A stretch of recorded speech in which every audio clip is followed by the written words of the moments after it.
Right now guys আমি খাগড়াছড়ির বাগাহাটিতে আমরা 10:30 স্পটে যাওয়ার জন্য অপেক্ষা করতেছি। সাজেকে যাবো আজকে।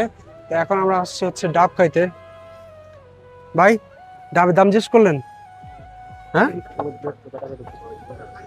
জিজ্ঞেস করেন। ভাই ডাব কত করে? ডাব কত করে? 80 টাকা, 100 টাকা, 120 টাকা। কোনটা ভালো হবে? সবগুলোই ভালো হবে। মানে মিষ্টি হবে কোন পানি? মিষ্টি হবে 100 টাকা আছে, 80 টাকা, 120 টাকা আছে। 100 টাকাটা দেন তাহলে, দুইটা দেন। এই আনারস কত করে? আনারস দেখেন না। 100 টাকা করে একটা ডাব। দুটো ডাব নিলাম, দুই ভাই খাবো।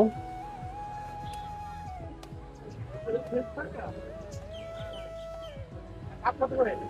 দাম 80 টাকা, 100 টাকা। জুয়েল ভাই নেন, 120। আপনি নেন আগে, টেস্ট করেন কেমন।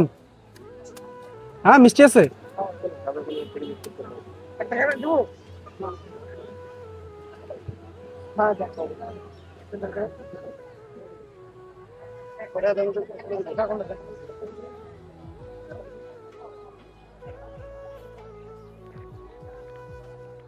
মিষ্টি আছে। তো আমরা ডাব খাই, স্কোয়াড ছাড়ার জন্য ওয়েট করি। আল্লাহ হাফেজ।